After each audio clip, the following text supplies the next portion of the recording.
WLFE Digital Broadcast Network is on TV. You can watch all of our shows on WLFE-DB.com. Check out our channels. Paranormal View for all of your paranormal type shows. LGBTQ Friends for all of our LGBTQ shows. Variety Unlimited for all other shows. It runs 24/7 right on WLFE-DB.com. You'll even catch the lives, all in one place. Never miss an episode, past or future. WLFE-DB.com, where our shows are your shows. Search for your favorite shows like Where's My Sage, Inside the Drag Closet, Across the Pond, Everything Yet Nothing, Paratalk Radio, Step into the Paranormal, The Creepy Parlor, Just Cindy, and more. Now you won't miss an episode. Remember, follow Facebook Live and YouTube Live. Make sure you subscribe and follow your favorite WLFE-DB radio shows. You can find our shows where you listen to your favorite podcasts, like Spotify, Amazon Music, iHeartRadio, and more. WLFE-DB Radio is looking for podcasts to join our family. You don't have to fit any strict genre. We're a plethora of shows. If you're looking to jump on a growing network, then contact us at WLFEDBradio@gmail.com. Wow, Amazon Music just got a whole lot better. Your favorite shows from WLFE-DB Radio can now be found there. Yes, we are on Amazon Music, found under podcasts. Download the app, find podcasts, and search all of your favorite shows. Shows like Where's My Sage, Across the Pond, Everything Yet Nothing, Skeptical Help Bar, The Creepy Parlor, Just Cindy, and much more. Now you don't have to miss an episode ever. Amazon Music is WLFE-DB radified. Oh yeah, life just got sweeter now that WLFE-DB has merchandise. Show your support by purchasing your t-shirts for WLFE, Paratalk Radio, Inside the Drag Closet, and more. But it doesn't stop there. T-shirts, coffee mugs, tanks, buttons, cloth bags, and more. Go to WLFE-DB.com. On the top bar, click on the merchandise tab and bam, there you go. You got merch. Support the shows. WLFE-DB.com. Welcome to Rainbow Soul, part of the WLFE-DB network. An explorative discussion about spirituality beyond mainstream religions. Hollis Taylor, author, psychic, astrologer, and alchemical mage, brings their non-binary perspective together with fellow drag king and trans man Lacrosse Ortiz, a Jewish Taino with spiritual background of exploration that has led him to an atheist perspective. Join these guys as they explore deep and difficult topics, all related to spirituality, offering a queer perspective and exploration of interesting topics and engaging guests to help explore conversations for the Rainbow Soul.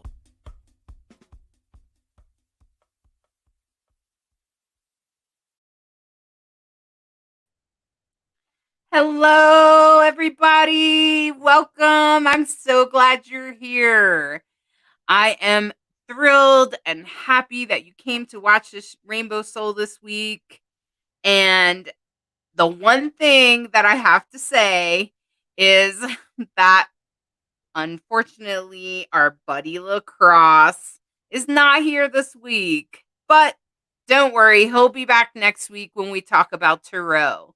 So I do want to say, though, that I have a very special co-host, my favorite co-host ever. Actually, she is definitely LGBTQ, so she's my partner, and her name is Bright Hawk, and she is a storyteller. Tell us who you are, Bright Hawk. Hi, everybody. I'm delighted to join Rainbow Soul again. It's good to be here. I'm Bright Hawk, and I'm a storyteller. I'm a musician. We're going to be talking about Egyptian mysteries, and I'm really excited about that. It's touched my life in a very interesting way for many years. So we'll get into that in a little bit, and it's good to be here. You can always find more about me, my music, my storytelling, my podcast at brighthawkproductions.com. And I'm delighted. Thanks for having me.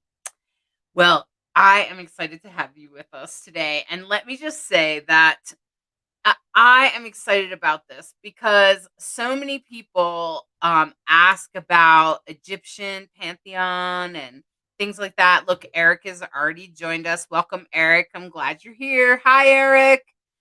And I just want to say that, like, the Egyptian thing, I didn't really know what to make of it, honestly. The funny thing that happened to me was that I was already kind of into the pagan thing, but I didn't really get the whole gods and goddesses thing. I was more into like nature and the elements and things like that.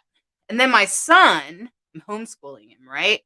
And he's like, I want to learn. I do like a spiritual class. I'm like, okay, well, learn something that's spiritual. And he's like, okay, I want to learn about Egyptian. I want to read the Book of the Dead. I'm like, oh my god, I don't even know how do I teach my 12-year-old. I haven't even read the Book of the Dead. I didn't even know. So I actually found the Book of the Dead and found some friends that knew about it and brought them in, and that's what he did. He studied it for like an entire year, and it seemed to really open him up. And he even made an altar, and I was like, wow, okay, well, if that's what works for him. And then later, when I was an adult and I got to travel without my son, I was in the desert in Las Vegas, and I didn't really know what the Sekhmet temple thing was, but they were going to take me to it, and so I was like, okay, well, we can, okay, got it. I don't even know who Sekhmet is, and so I asked, and people told me, and then I visited it during a spiritual alchemical experience just outside called Bone Dance with the Vegas Vortex. And during that, you can take prayer time. I like to take personal prayer time during these things. And I sat with Sekhmet. And I got that she was like this divine energy that could walk you through the darkness in a way.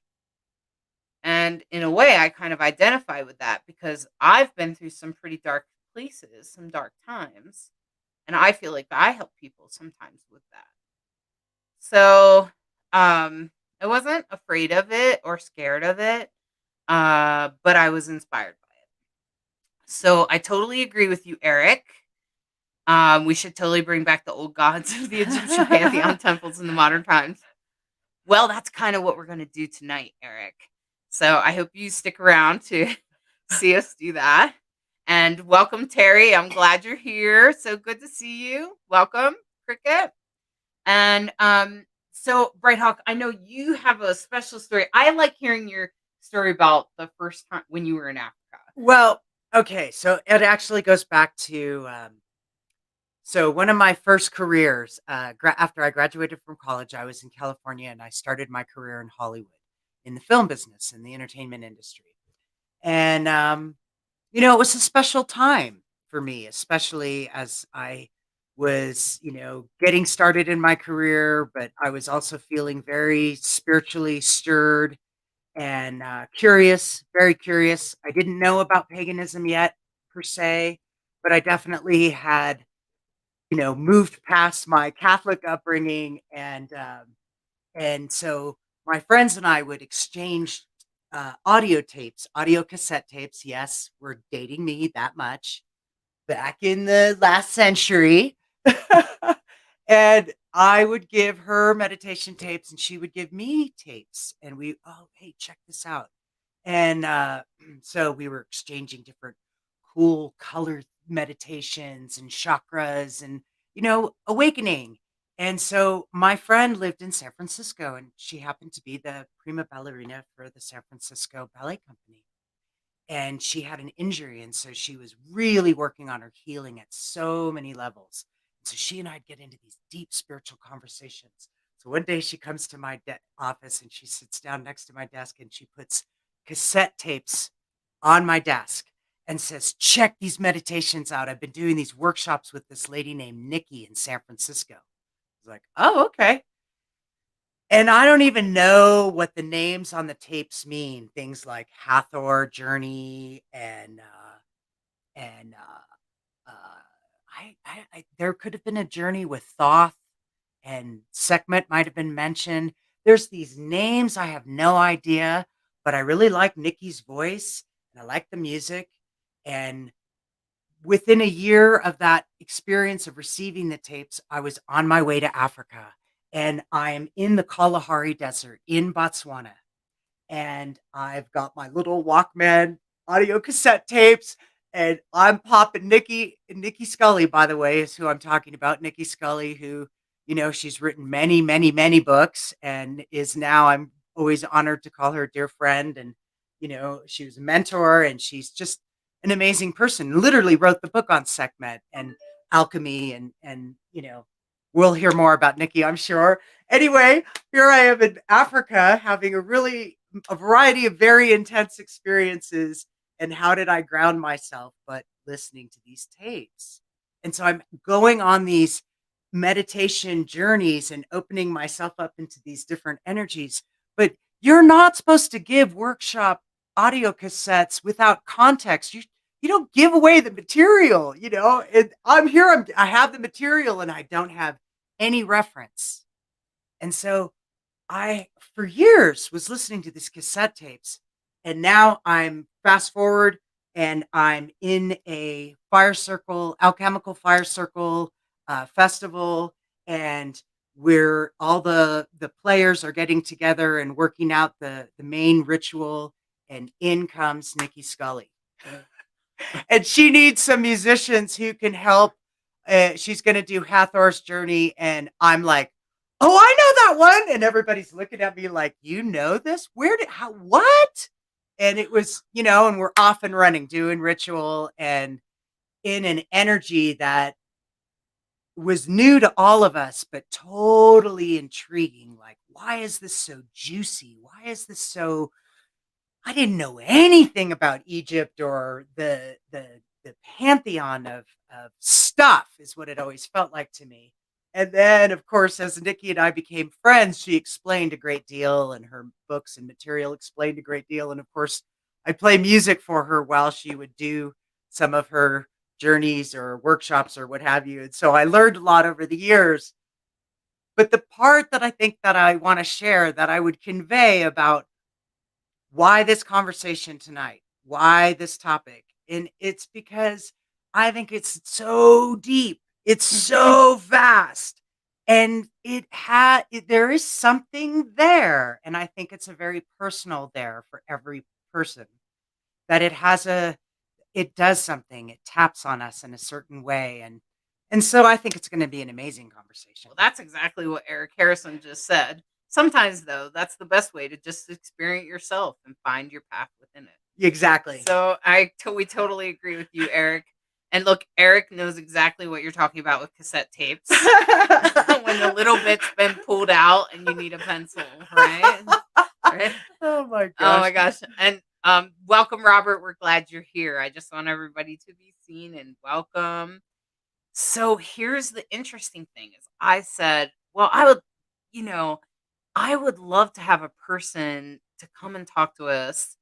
Now, I don't know any GLBTQ people, but I do know an ally. And everybody I've ever met that is pagan or into Egyptian pantheon, I think everyone is an ally. Like, I rarely meet someone that's not. I know that they're out there, but I never meet them. So maybe it's my good luck. So I knew this excellent person, Indigo. And Indigo was Zahra Indigo. And the thing about Indigo is that I appreciated her gentleness and her like, wow, like she really seen and heard things. So that's why I decided to have her on as an ally. And because I don't think she would ever intentionally disclude someone because they were LGBTQIA at all, ever. And so that's why I decided to have this person on. And if you do know an A person, LGBTQIA, I like to say I and A because they mean intersex and asexual. Um, so if you do know a person, please send them my way. I'd be happy to have a conversation with them. But in the meantime, I knew Indigo, and I'll tell you my favorite thing was listening to her stories about going to Egypt. I was Yeah. like, wow, and then learning stuff. So we're going to bring out Indigo now, and let's see here. Welcome, Yay! Indigo. Thank you so much for coming on Rainbow Soul to talk about this dear, amazing topic. Oh, my honor. Thank you for having me. Tell us about who you are and what you do in the world. Who am I? Well, I'm still trying to figure that out. Every day is a new day. I'm learning new things about who I am and why I'm here. And so I don't think it's something ever that I'm going to know all of, right? Because it's every day is something new. I used to think, why do we call ourselves grown-ups? Like grown up, that's like finished, grown, done, finished. And so I'm like, I'm going to be a growing up, right? I can be a growing up as long as I need to be a growing up. So I'm still growing. And I think that's a beautiful thing to keep growing. So what am I? Who am I? I am a human on this planet Earth, and I'm super grateful for that and this opportunity to share, to be present, to be a sacred witness to people's unfolding.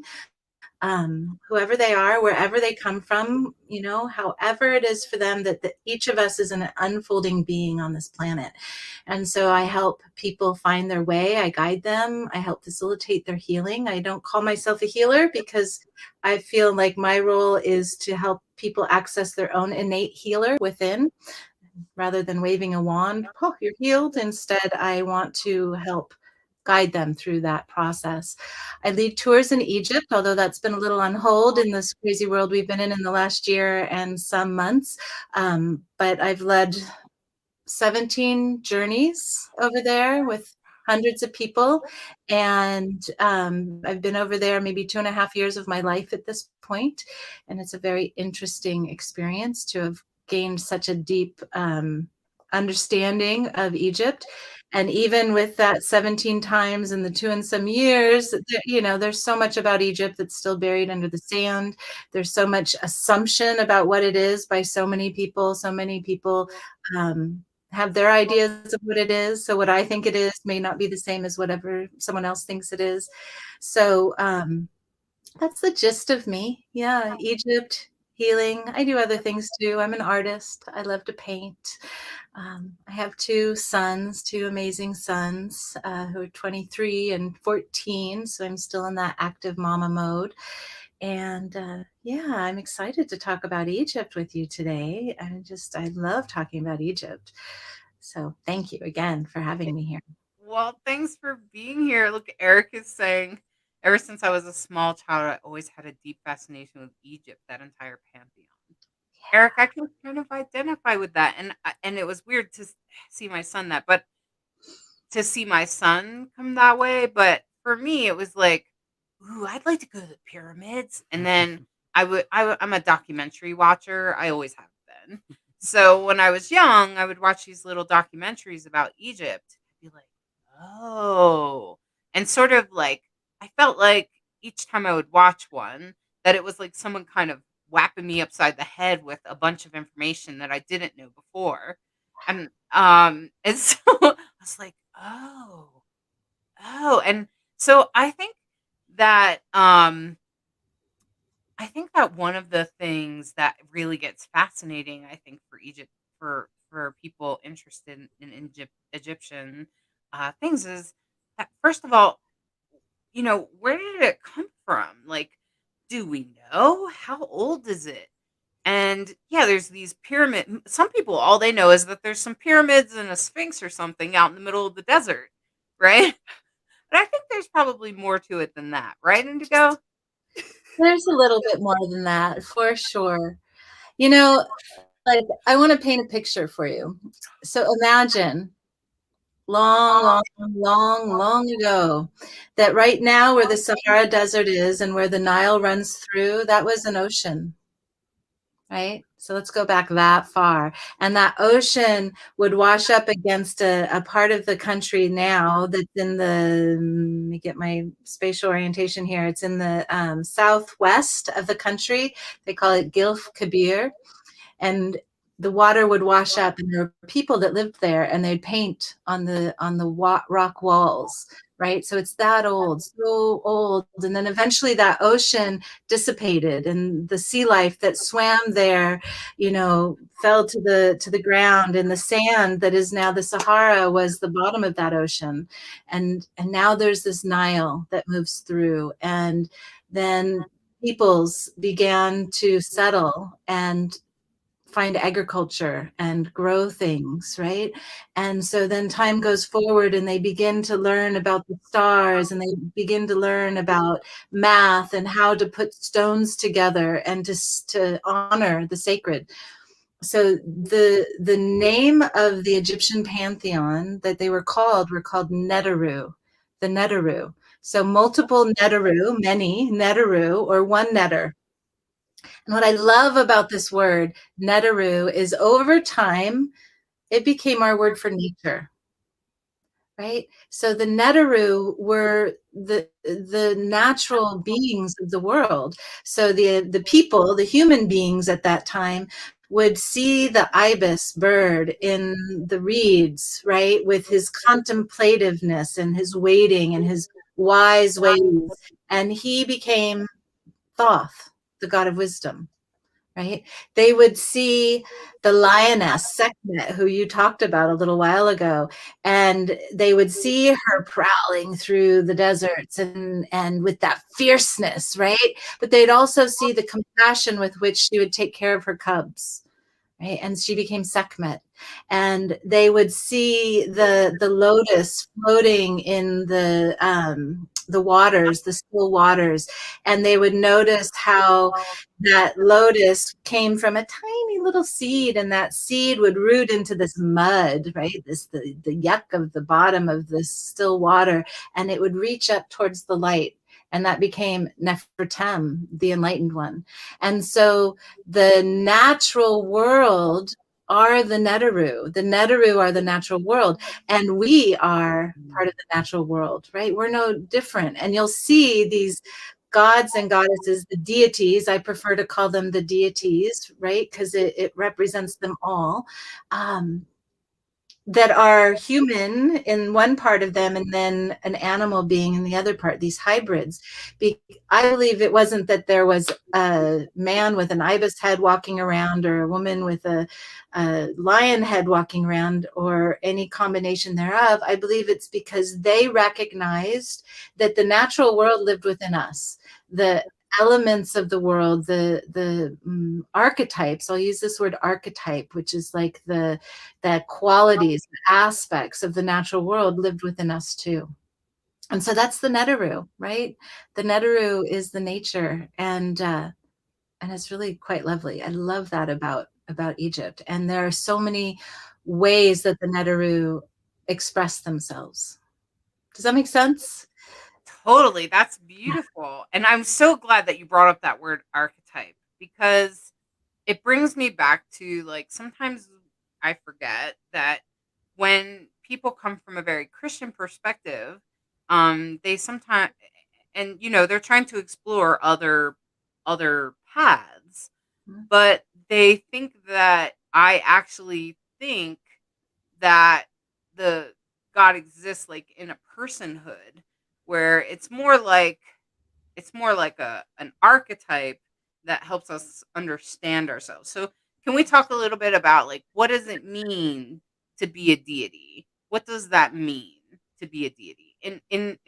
and I know it means something different for all of us, because like for me, it's something that we create in our minds, including Jesus. Jesus was a guy that was here in the past, and he had some good messages, along with the Buddha and some other cool guys.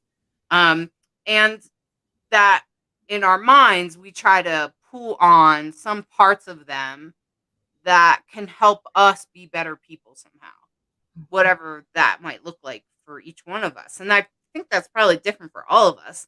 And so some people are like, do you actually believe there's like this Sekhmet? And I'm like, well, I think a whole bunch of people believe in Sekhmet. And so then, therefore, as a collective energy, there is kind of an energy of Sekhmet that you can pull from that can help you in your life. And that's a deity. And that goes for Greek deities and most of them. And I think all of us have a different opinion of what a deity is. So, either one of you can go on that. I'll let you go. Well, I think you touched on it really well. Like for me, the deities aren't this external thing, right? That I'm praying to, this goddess that had a lion head, right? She isn't an external aspect. She's an internal aspect of all of us, regardless of where we are on the spectrum of gender fluidity, that we all have all of these aspects in us, right? And what she represents, whether she's a she or not, is this fierce compassion. That's what she represents. She was the feminine face of the sun. And so Ray was the sun, and she was that feminine aspect of him. And so the he, she was really one, just shared in different ways. And she was fierce. Like her role in the world is to protect truth. Truth is called Ma'at. And Ma'at is personified as a goddess, but also personified just as pure concept, right? And Sekhmet's role in the world is to protect truth, to be a guardian of Ma'at. And the stories say that the people, the humans at the time, they'd forgotten Ma'at, they'd forgotten truth. And Ray's looking down upon his land, and he's seeing the people are not being very good humans. His children had forgotten truth. And so he asks Sekhmet to go down and help them remember. Well, she got down here and she got really enraged. She was like, she got bloodlust rage, and she started ripping and doing all this nasty kind of horrific stuff. And they're like, oh my goodness. He's like, that's not what I meant. You're supposed to help them remember, not tear them apart. But then they calmed her down. They gave her a brew, and she remembered her heart. And in that remembering of her heart, then she went and helped heal and helped the people helped to remember truth, right? And so we all have that fierceness inside of us, right? And I get really angry sometimes. I have to take a breath, right? And calm that fierce, ferocious lion inside of me. And then I can attend to something more peacefully. But we have that in us. And like Thoth, he's this god of wisdom. We all have that wise part of us, right? Some people call it a shoulder angel. I've heard people say that before. That part is like, should you be doing that? That might not be such a good idea. That's that part of me that's Thoth, right? The Nefertem I spoke about earlier, the lotus. I actually have a picture of a lotus here, so you can see a blue lotus from Egypt. So that's a lotus, right? I did. And so go down into the mud, and then this awakening happens, right? We all have that ability in us.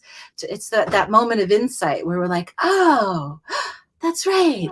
Or, we all have that in us. So the deities are aspects of ourselves, of our sacred nature. That's what the deities are for me. Well said. Mm-hmm. Yeah. I would definitely piggyback on that, because that's what I was thinking about earlier when I was thinking about this conversation at this time, what's important and how everyone can approach this conversation from a variety of angles. But what it all came back down to was that it's personal. It's a personal relationship. And I love the way you've described nature and the Neteru. Neferu. Neteru, yeah. Yeah, see, it's a whole other language, right? That's really beautiful. And there were so many moments that I had that I'm trying to think of one that would be a good example. Thoth is a great example. Experiences that I wouldn't understand, and then later I'd bring it to Nicki and be like, so a lot of times when I'm totally in my jam and I'm in the flow, there's this presence right next to me. And if I keep my eyes closed, I can totally feel them. But when I look over, there's no one actually standing next to me, but there is definitely someone standing next to me. And she's like, it starts to explain the gifts of Thoth, the gifts of the shapeshifter, that Thoth could shapeshift in a variety of ways, and that Thoth invites engagement and playfulness. And there were all these little things that I was like, oh, wow. That, little fireworks were going off for me in my little experience of, you don't need to know anything. You don't have to have read the books or gone to the workshop. Have your own personal experience.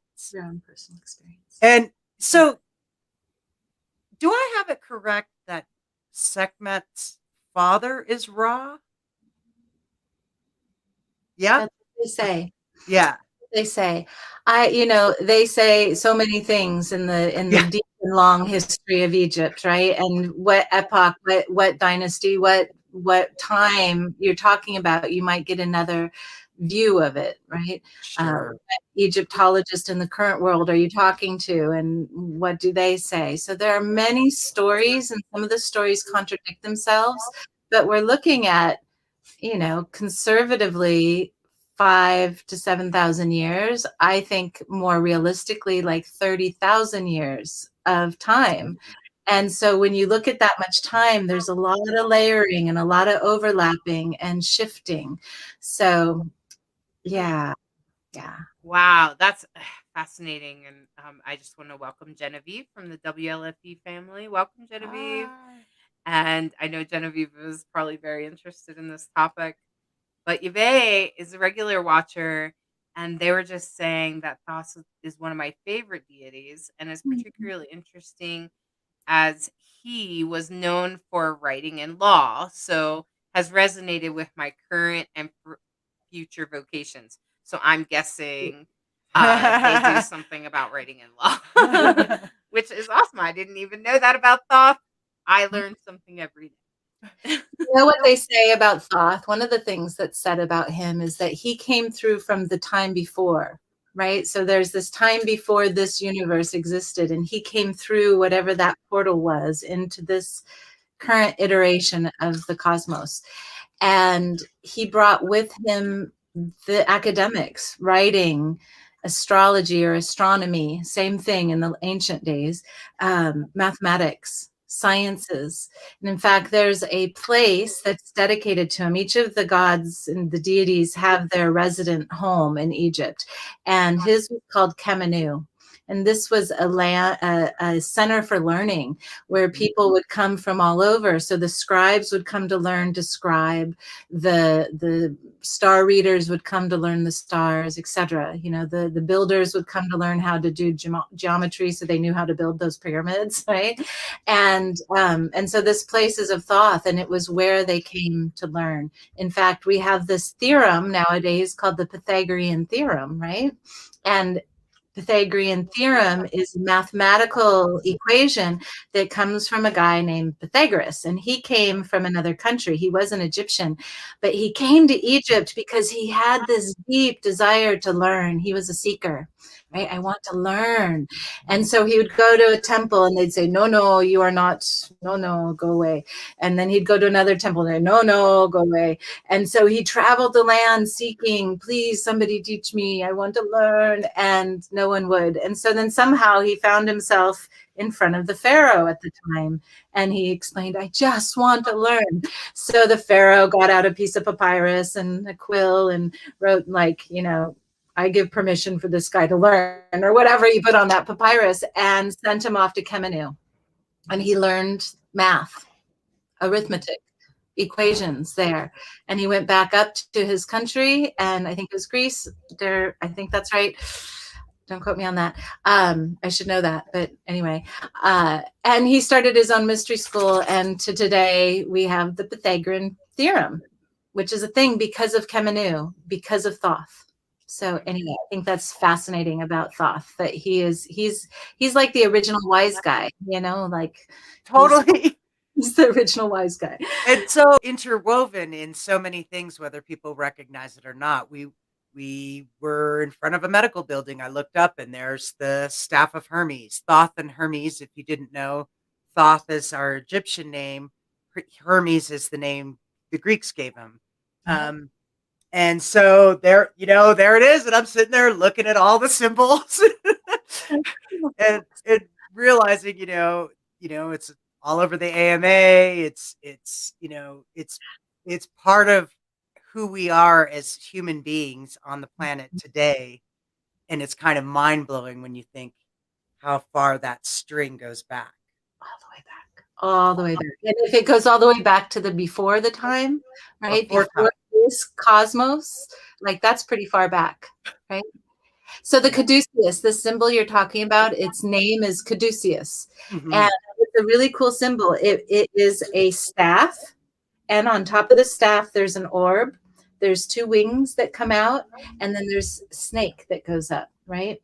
And so what this symbol really represents is this union between earth and sky, right? That uprightness that we all have. We all have to get up in the morning. At least I have to get up in the morning. I don't want to some days. But anyway, that uprightness, right? Between earth and sky. And the snake is like that transformational aspect, right? One moment transforms into the next, one day transforms into something else. One way of being transforms into another way. Unhealth transforms into health, right? That's that transformative aspect of life. The wings are that part that allows us to fly. It allows us to take flight and see things from a different perspective than we can when we're just stuck on the ground. And then that orb is like, dare I call it like a crystal ball? I look into my crystal ball. What do I see? But it's that part. Another way to look at it is the staff is our spine, and the orb is a place in our brain that's called the pineal gland. And the pineal gland is where we have vision from. It's our inner sight, comes from that place inside of us. So I love the caduceus because it contains this really beautiful qualities that we all, again, it's in all of us. It's in all of us. We all have wings. Whether you know it or not, you got wings, right? You got wings, and we just need to learn how to fly. I've been feeling that lately. I've been feeling like a little tiny bird out at the edge of a branch, and I'm like, I need to fly. Oh gosh, will my wings work? I don't know. And I have to jump, but I'm a little scared. But I think I'm ready. I think I'm ready to jump, and I hope that I can flip my wings out and they'll carry me. So yeah, anyway, the caduceus is a super cool symbol, and it comes from Thoth, and it comes from that wisdom that he carries that comes all the way through to the medicine of today.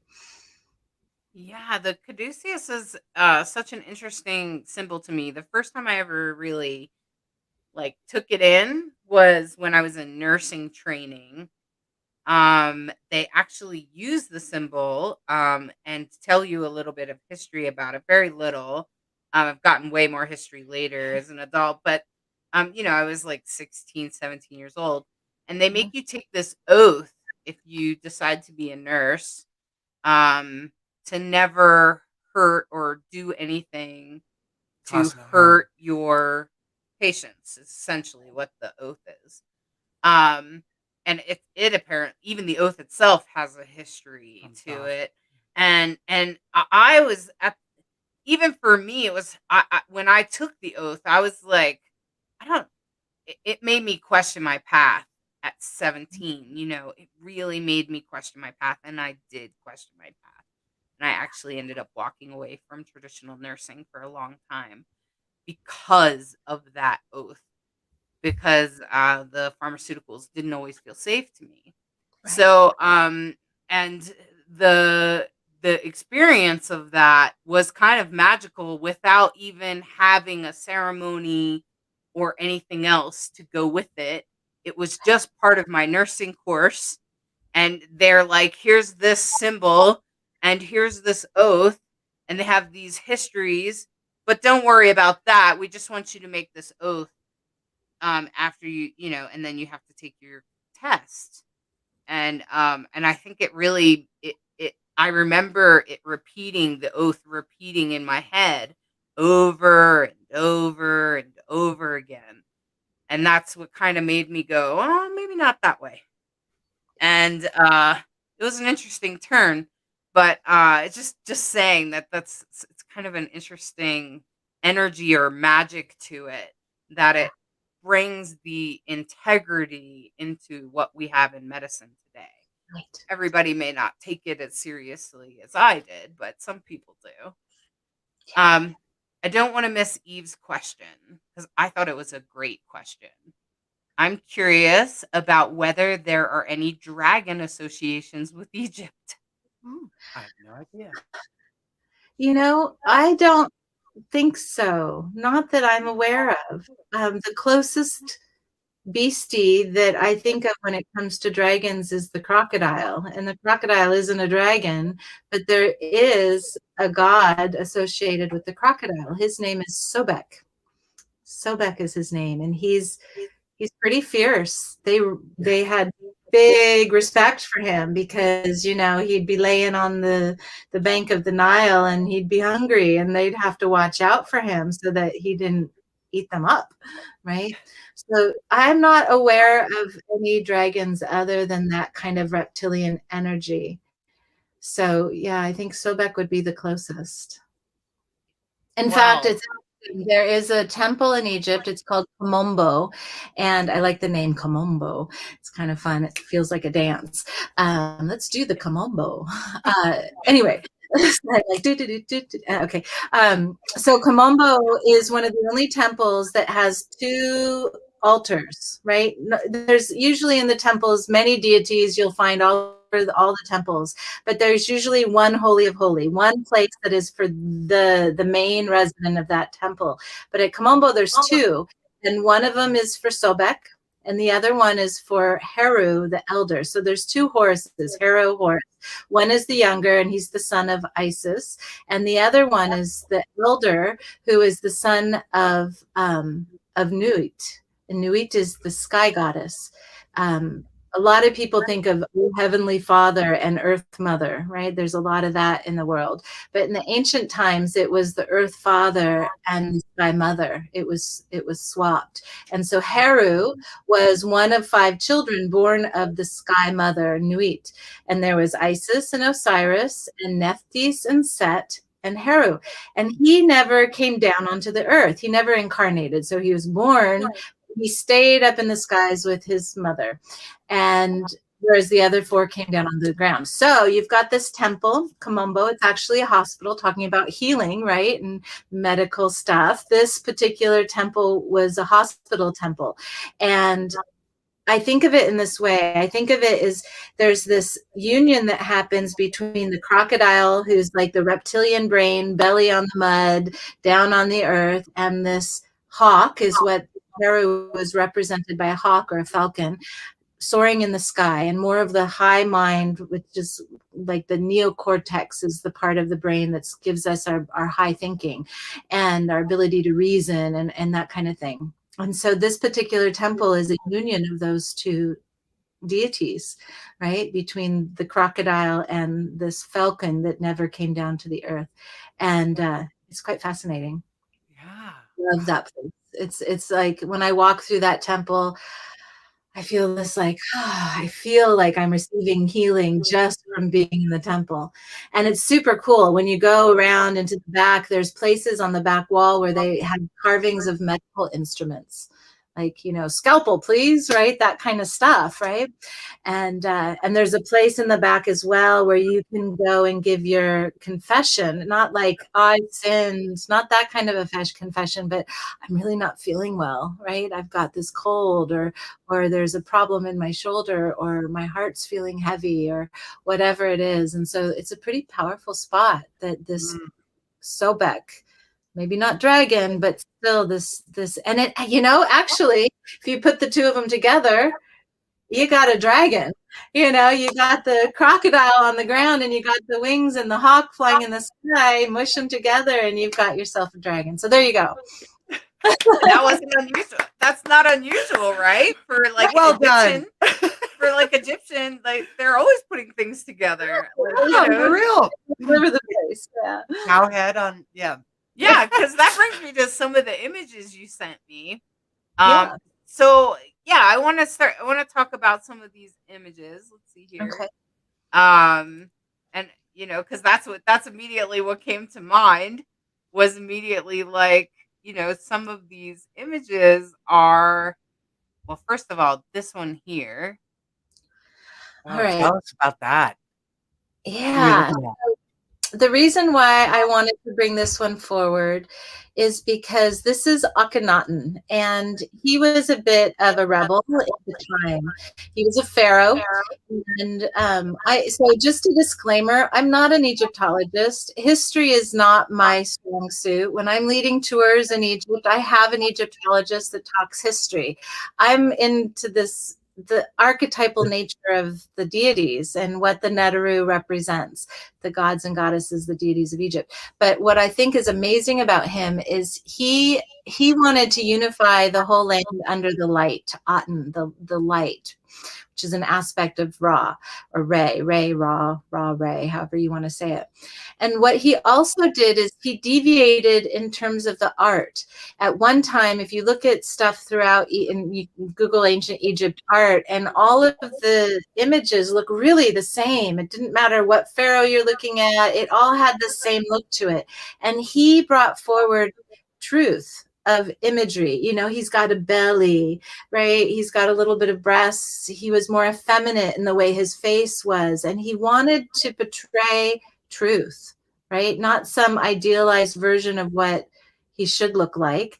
But this is what he looks like. And this acceptance of being, right? And this is Nefertari, his wife, and she too has a belly, kind of like me. I got a little belly going on here. It's actually not so little, but anyway.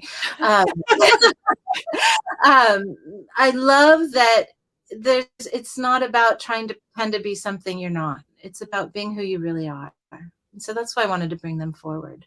Well, that's really special, because authenticity is important to me. That's what my book's all about. That's what I was just going to say. What a great time to plug your book. It's all, like, you just said it perfectly. Divine androgyny. It's divine androgyny. It's a sacred path for gender variant people. And I believe, actually, that gender variant people are here to teach what authenticity is. Yeah. That we're here to shred the roles that we all play. And I'm not, a lot of us would agree on that. A lot of us gender variant people would be like, well, yeah, I'm authentic. Like, what else could I be? Right. And it's like, yeah, you're not playing a role. And that's my point. But thank God you can be yourself nowadays. Yeah. And that you don't have to hide, because how dangerous it can be to be yourself. I think that's so important. Well, most of us don't have to hide. There are some people. Hopefully. There are some people in the United States and inside and in the world that unfortunately still have to hide. And my prayers go to those people. May they be blessed by, what is the name of this god? Akhenaten. I love that name, Akhenaten. May they find their way through the light. May Great rhythm in the names. Shine down upon them. And in terms of who he was as a pharaoh, I never really looked deeply into that aspect of him, but just this piece that he wanted to bring forward an authentic truth. This is what I look like, right? I got big hips, I got a belly, I got some boobs, and it's okay, right? It doesn't diminish who I am. He could be really who he was. That's fabulous. And And this picture, I was like, oh my gosh, it kind of looks like two guys or something, but I'm not sure. So You who know, these guys are, there's some, some various people have various thoughts about what this is about. But their names are Khnumhotep and Khnum. And they were both governors for a king, a pharaoh in the fifth dynasty. And what's interesting about them is that they were buried together. Often in the tombs, it would show the husband and the wife and the children. And this is one of the examples where there's not an image of a husband and a wife. It's these two men in this sweet embrace. And this, you can see that they care about each other. And they were buried in the tomb together. And they would, in the ancient times, the tombs would be put together so that you'd go to the field of reeds and spend eternity with your beloved. And so this is showing the two of them in their tomb. Wow. That's amazing. And this is maybe 5,000, 7,000 years old? Long time ago. Wow. Long time ago. That's amazing. Yeah. I think that's one of the things that I had wrong. And the more I learned, having not been to Egypt, and I totally respect all the 17 trips you've made. Wow. One of the things that I had wrong that I think is worth talking about, because Nicki would point it out a lot, is the equality that exists. There was gender equality in ancient Egypt. Yes. Because there sure isn't now. No, Modern, like, so I probably had to hear that 10 times before I believed it, honestly. Mm-hmm.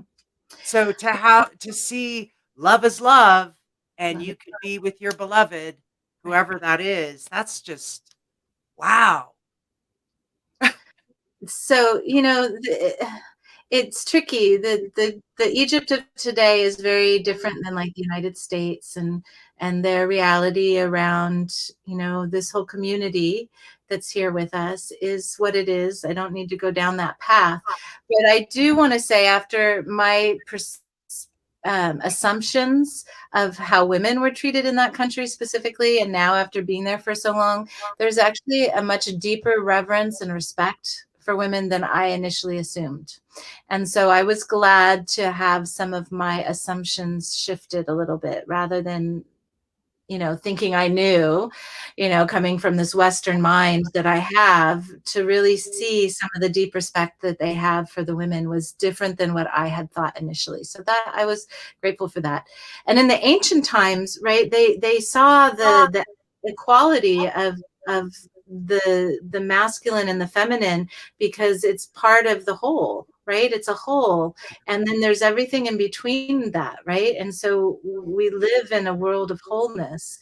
And somehow over time, that wholeness has been broken apart or divided, or better than the other, or whatever it is. And even in the ancient, it wasn't all perfect. There's plenty of examples of where you see the pharaoh huge, and then his little tiny wife that's like only up to his knees, right? So there isn't always that equality.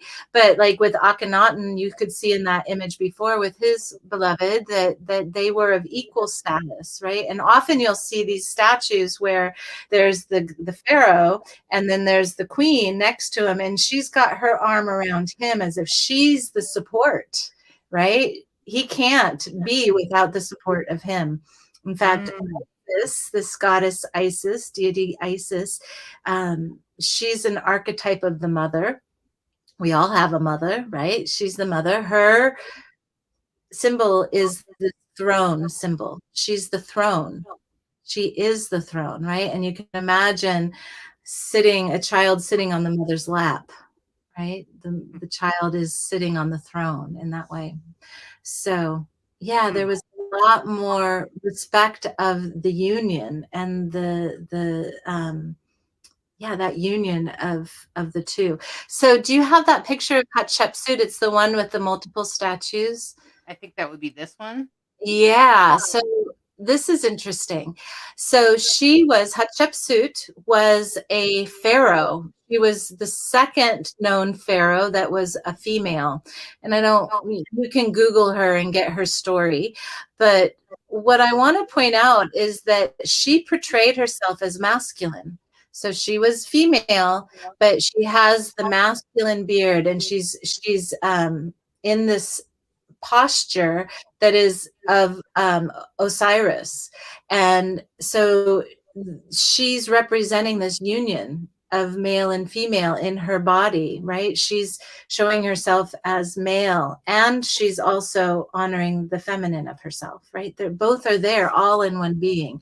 I think it's really quite a beautiful aspect of her. She helps us understand that we all have all aspects inside of us. However, it is that we are, however it is that we feel, right? I have some masculine in me, right? I feel more feminine, but I also have the masculine qualities, right? Sekhmet is feminine in her, she's a female, but she's fierce in a masculine way, and we start putting it in those terms. So the Egyptians really worked with that. Happy, who's the next picture I think you have. Yeah, so Happy is the Nile god. He represented the flooding Nile, but he's androgynous. He's both in one. And he was a god of fertility, right? Often the fertility goddesses are the goddesses are equated to the fertility in this way. And he is both, right? And he's pretty amazing. He keeps the river flowing, and the flood is actually that push of all the fertility that comes from the south of Africa and floods the land and leaves the silt that all the new life can grow out of. That's what he is. He is representing all of that. Well, today they've dammed the river, like dammed it with the dam, but I also feel like they've dammed it by cutting its flow. They've cut the fertility. It's actually rather tragic, some of what's happening because of all the dams, not just on the Nile, but all over the world, right? If we cut one of our arteries, if we dam one of our arteries, it causes big problems to our bodies. And these rivers are the arteries of the planet. So it's tricky. Well said. I sent this to Egypt because they're dealing with major difficult water right issues with Ethiopia, and that's a whole political thing. I don't want to go down that road, but prayers to that. Water is life for all of us, and when we dam our rivers, we create trouble for life, not just the human life, but all the life that is on this planet. So yeah. And then there's one more image if you have it there. So who this represents Heka, which is a god of magic. But the image I want to bring your attention to is the symbol on his head. And what that represents is the Ka. And the Ka, in the ancient Egyptian time, they believed there were 9 aspects of the soul. And the Ka was one of those aspects, and it represented the eternal soul. And so the Ka part of your soul was whatever gender you weren't manifesting in this life. And so if you're feminine in this life, your Ka was masculine. If you're masculine in this life, your Ka was feminine. And what I believe is that is telling me that we all have all aspects of us inside of us, right? That we all are a part of, again, this whole. And so now I think that, this aspect of androgyny that's so important is the unification, that it's not just the soul, external soul of the Ka, but that there's really this union coming in to bring it into balance. Right? Does that make sense? On that beautiful note, because I wanted to talk a little bit more about androgyny, and because I read that article that you sent me, totally resonated with me. But we have to take a quick break, so I want to give everybody a little break. And anyway, we'll be right back. And thank you so much for watching. We're going to come back. And we're going to talk a little bit more about androgyny and Egypt.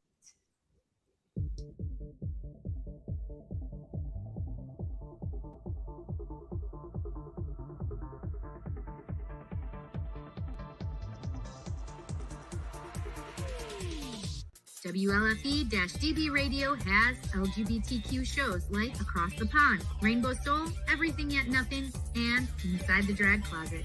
Check out the schedule on WLFE-DB.com. You can even watch them on TV at WLFE-DB.com under LGBTQ Friends, right off our website. Again, it's WLFE-DB.com for your LGBTQ shows and more.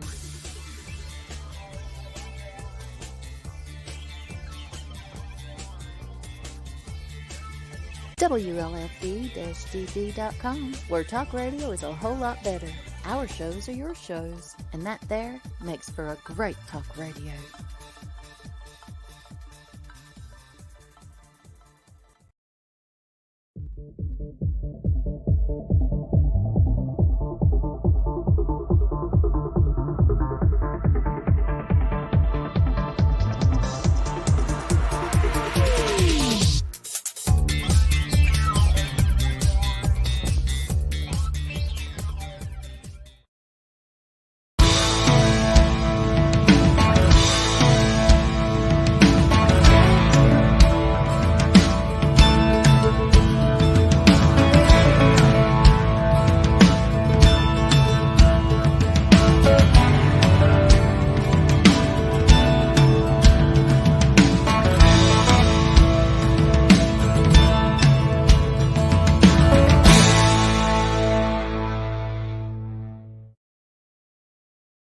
Oh yeah, life just got sweeter now that WLFE-DB has merchandise. Show your support by purchasing your t-shirts for WLFE, Paratalk Radio, Inside the Drag Closet, and more. But it doesn't stop there. T-shirts, coffee mugs, tanks, buttons, cloth bags, and more. Go to WLFE-DB.com. On the top bar, click on the merchandise tab and bam! There you go. You got merch.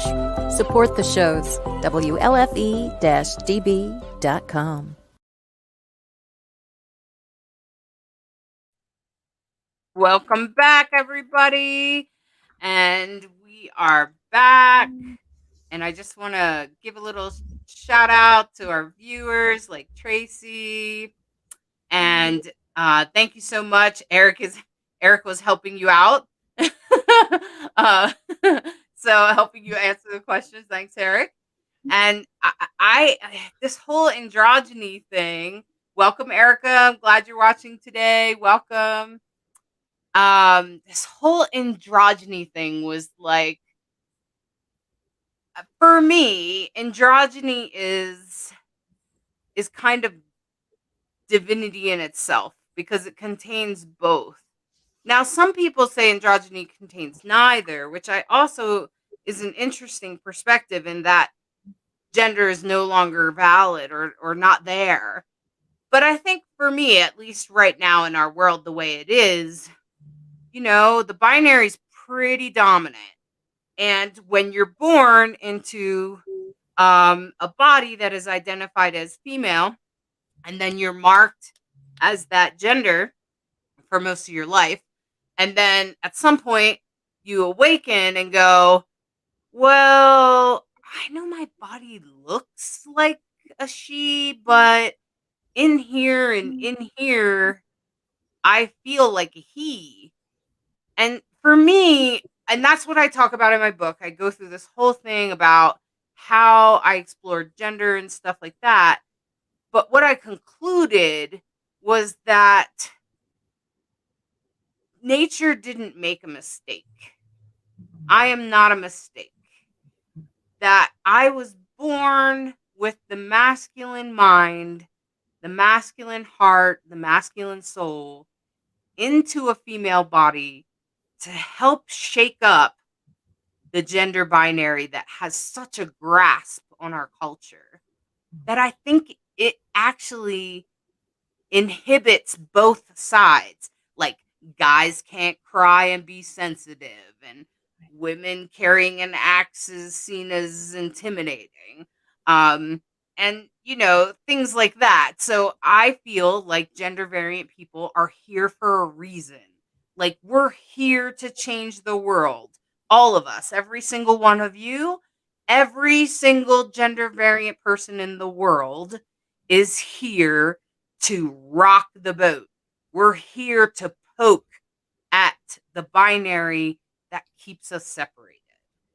And so when I read this thing about the Egyptian experience of like having to have both genders represented when they're buried at death. So if they had a male body, then they were put into the sarcophagus, which represented femininity, because it's a vessel, right, that holds something, right? And I was like, wow, that's fascinating. That's interesting. I think I understood it correctly. And then they were saying that they didn't always put women in these sarcophagus, but if they did, they made sure that she was sort of presented as a masculine being, because androgyny was seen as almost like divinity, like the wholeness, like you were saying. And that's kind of, I think we're all androgynous somewhere in our heart and soul, and some of us are meant to march around with flags and books and things, and some of us are more like, yeah, I can kind of see how you're androgynous.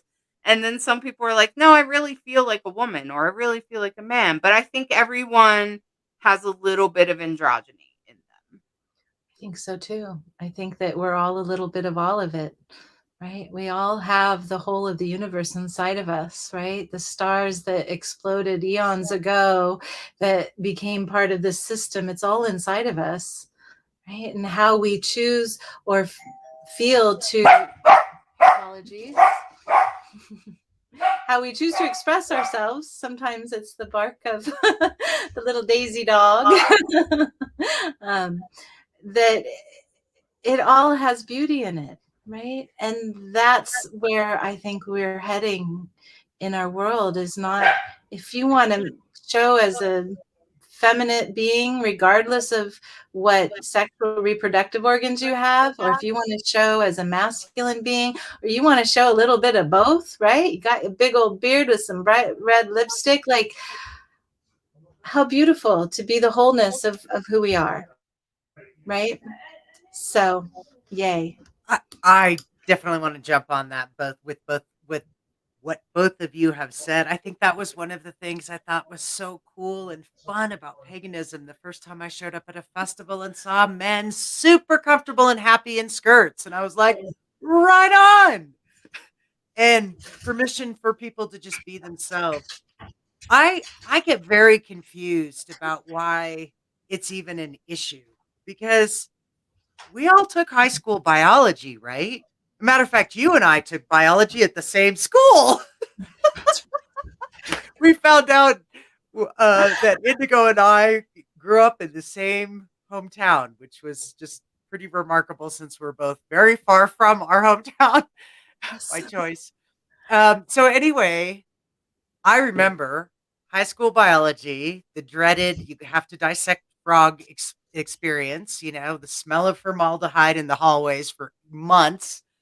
And it was torturous. It was awful, but I'll never forget the talk. The talk was simple, basic evolutionary biology.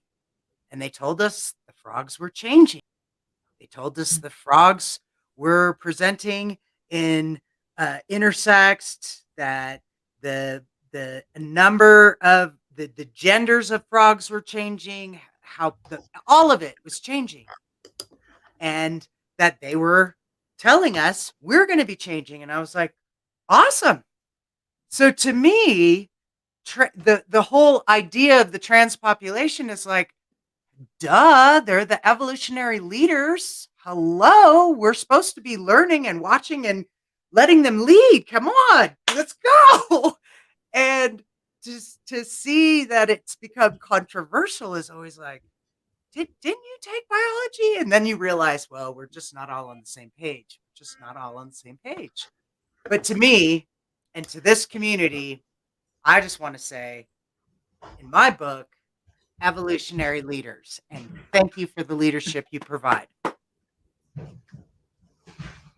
Best of both worlds.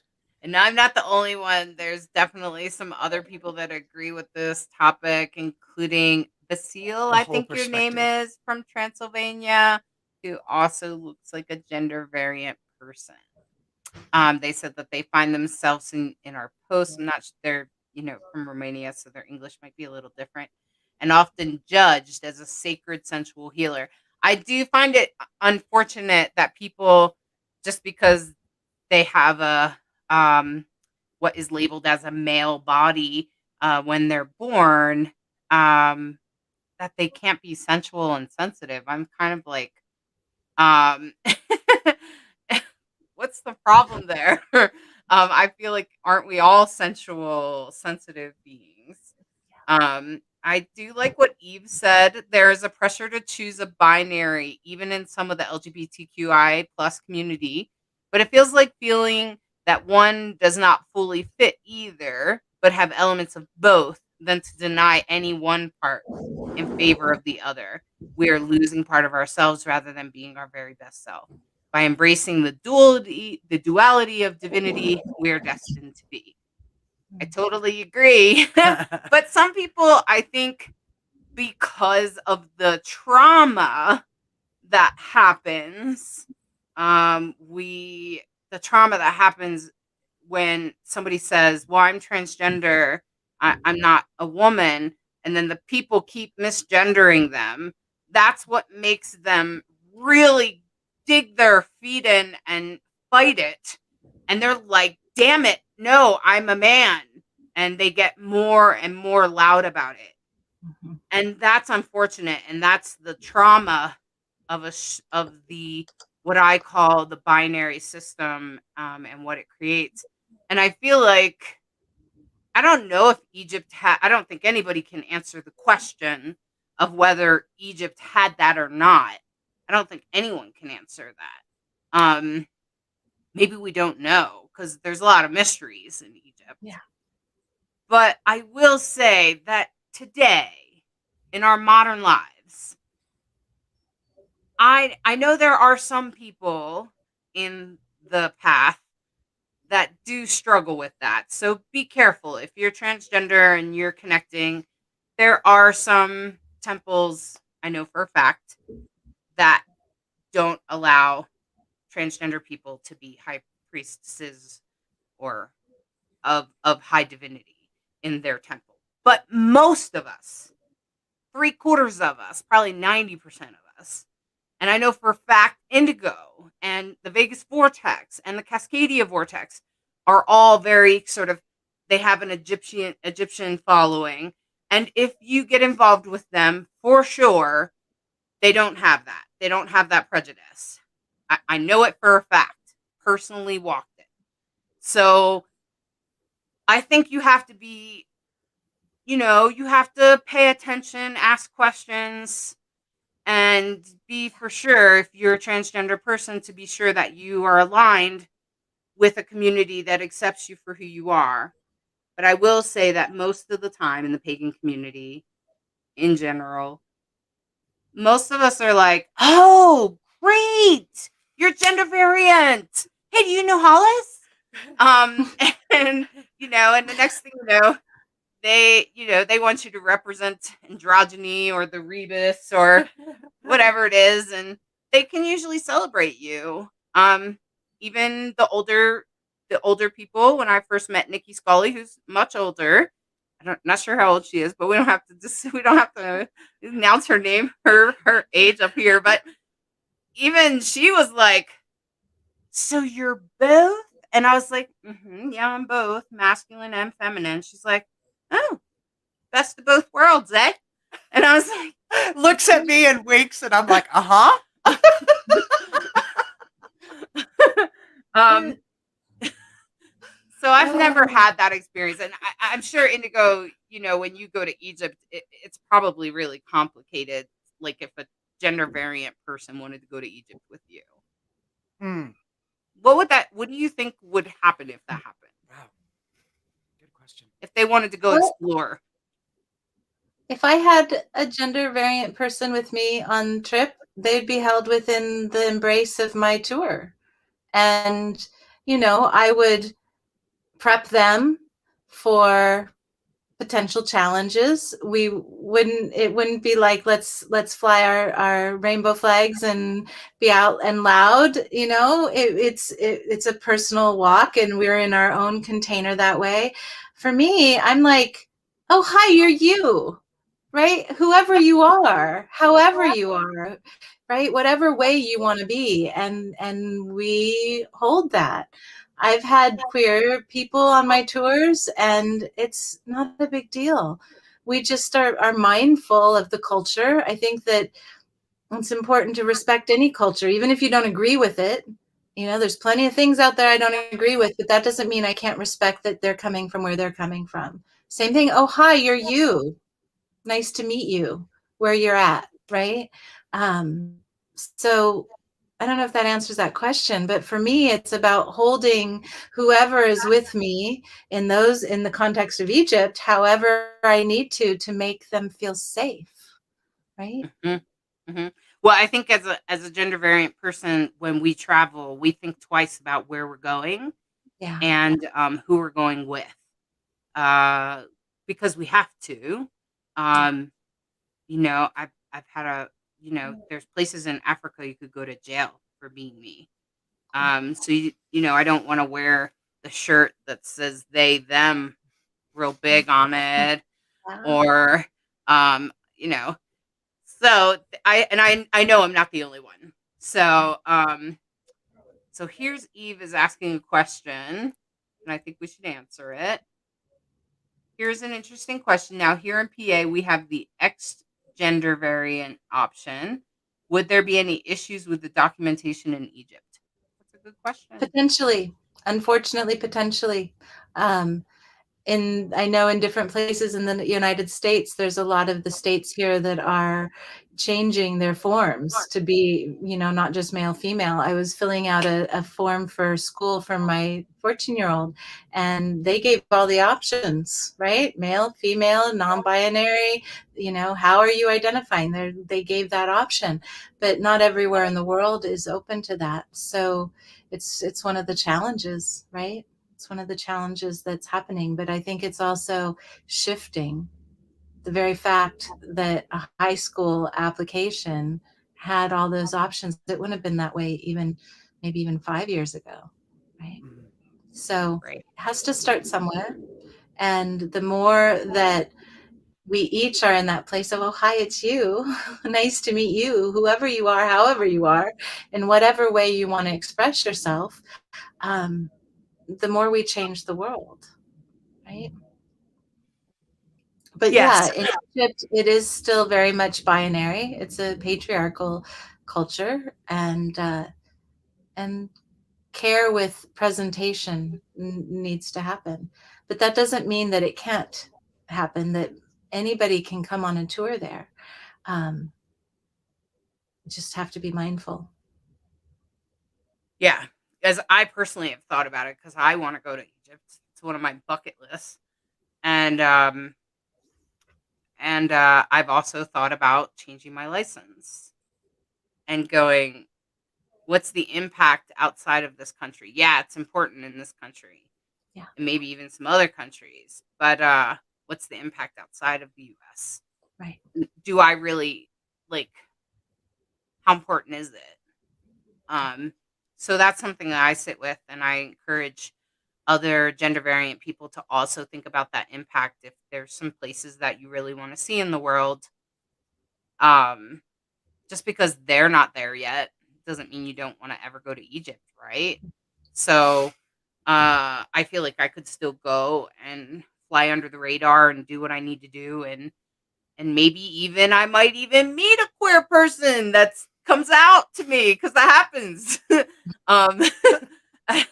And that could happen. So, you just never know what your impact is, even worldwide, even when I have the little bit of traveling around the world that I have done, in Costa Rica, I was flabbergasted at how they had an entire beach for queers, and how they want me to bring my retreats there, and they have special promotional things to help bring LGBTQ people to their country. They want us there. So there's a piece of information you may not have known. So there's like, it's happening all over the world, but we have to let it happen, and we're all changers, right? We're changing the world all the time. All the time. And I think just like safe I space, want to have respect for who I am and my choices for how I present, and you want to be respected. And we also have to respect others as well, right? And where they're at the moment. Again, I may not agree, but it doesn't mean that I should be shaming them, because I don't want to be shamed if someone doesn't agree with me. So anyway, it's something like that, right? How do we just arrive in a heart-centered place with each other? Right. And part of me is a little rebellious, like, don't tell me I can't come to Egypt just because I'm gender variant. I'm just not going to tell you, Exactly. and stuff. Come with me. So, and but I also want to say that if you want to explore the pantheon as a spiritual path and bring these spiritual things into your life, there are tons of books out there about it by Nicki Scully, who is your teacher, Indigo. And I think you have a book or two, right? I have a book. It's on its way. And you know about the class of the book because you both helped me. Thank you very much. Thank you very much. The Gifts of Ma'at is hopefully by summer's end, is my fingers crossed having it finished. Congratulations. Thank you. And what Ma'at, I think I shared a little earlier, Ma'at is this deity of truth, of justice, balance, reciprocity, right? Natural law, cosmic order. All these things are what Ma'at represents. And in fact, you'll see in the various temples on the walls and some of the statues, she has this symbol. Let me draw it actually, because it'll make more sense if I draw it. So hold on a second. We'll have a little drawing moment here. So the symbol looks like this. Okay, so it's like it's kind of not a very good one, but anyway, it gets the It looks idea. like a skateboarding ramp to me, but it does a little bit, right? So you'll see the gods and the goddesses standing. That's actually some feet right there, is what that is, on the symbol. So the deities stand on truth, right? Even the gods and the goddesses of Egypt have to stand on the truth. And so Ma'at brings us many gifts. I'll tell a little bit of a story of how it worked in their minds. So when a person would move through their life, they would come to the end of their life and pass through the veils from here and now to what is coming next. And they would be taken to the halls of two truths. Not just one truth, but the halls of two truths. And what I believe that means is that there's the truth, capital T, truth, like the truth that none of us really know, right? No one of us can ever know the truth. It's so much bigger and broader and deeper and wider than anything any of us can know. So, and then the other is truth, small t, my truth, your truth, and not small to diminish it, but just to recognize that there is a plethora of truths in the world and in the cosmos, right? We have this one planet. This was one planet of how many planets in the whole of the cosmos. Inevitably, we're not the only life forms here, right? That is on this planet. There's no way I can believe that this planet has the only life in all of the cosmos. So little t. So you get taken to the Hall of Two Truths. And in this Hall of Two Truths, there are 42 assessors, the ones who assess you and the life you've led. And you go up to each one of them and you say, I did not, whatever it is. And then you go to the next one, I did not, and I did not, 42 times. And if you're deemed to be worthy, you move on to the scales. And in the scales, your heart, not your physical heart, but your spiritual heart, which is called an ob, would be taken and weighed against the feather of Ma'at. So the symbol I just drew, you can imagine maybe if it's like this, it's a feather, right? a very stylized feather, but still a feather all the same. And that's one of her symbols as well, is the feather. And so your heart would be weighed against the feather of Ma'at. Is your heart heavy or light? The goal is to have a heart as light as a feather, right? Meaning that you lived a good life, that you took care of your stuff, that you treated people with respect, that, all of that, your heart was light. And unfortunately, if your heart was heavier, your soul got gobbled up by this demon goddess. I don't know why they call her a demon. I think she was just really hungry. She was a hybrid beastie who was a hippo and a lion and a crocodile, like the three fiercest beasties of the ancient world, all in one. So of course she was hungry, right? She was starving all the time. And so anyway, she would gobble up your soul, and that would be a bummer. So you wanted to live a good life, right? You really wanted to live a good life. And if your heart was light, then you would move on to the field of reeds, which was their paradise, heaven, I don't know what you want to call it, the afterlife of some kind. So as I'm learning about this, and I'm like, well, that's all, I get that, you want to live a good life, but this negative confession business, and that's what they're called, the negative confessions, never sat right with me. And so I'm like, there must be a way that I could turn that around for myself. So I'm like, oh, it's as simple as having 42 positive declarations, right? 42 aspects of my life that I think are important to live a good, integrous life, not based on some religion, not based on some guru, not based on what anybody else is telling me I should or shouldn't do, but simply based on the truth that I want to be a good person. And so that's where the gifts of Ma'at came from, is this desire to create a body of work that helped me first, but then others, to step on this path of what are the 42 things that are important? How can I live a good life? And then when I veer off of that, it's not like, oh, now I'm sinning against my own one of my 42. Instead, it's like, well, what about that 42 isn't in alignment with me anymore? How do I either bring myself back into alignment with that, or how do I rewrite that particular part to be more in alignment with what my truth is? I'm just realizing I have a feather here. This is her other symbol, the feather of Ma'at. Perfect. Yeah, Okay. it's an ostrich feather, actually, is what the symbol is. And I'm kind of veering off for a second, but it's an ostrich feather for a couple of reasons. If it's one of the only feathers that I know of that the little featherlets on each side are exactly the same all the way going up. So it's this balance, right? And also, if you ever get a hold of a feather, an ostrich feather, hold it in a room where you don't feel any breeze or any wind or anything like that, and hold it really still. And you'll notice all the little featherlets, they're like moving, right? Because they pick up the subtlest of energy moving through the air. So anyway, it's very sensitive. So it's like it detects the truth, truth detector. So the gifts of Ma'at is this process to look at one's life, where you've been, where you are, where you're headed, so that you can align yourself with your truth, right? What is it that's my truth? What are the 42 aspects of being that I want to emanate in my life, right? And so that's what this work is all about. And you come to the end of it, and your heart is weighed against the feather.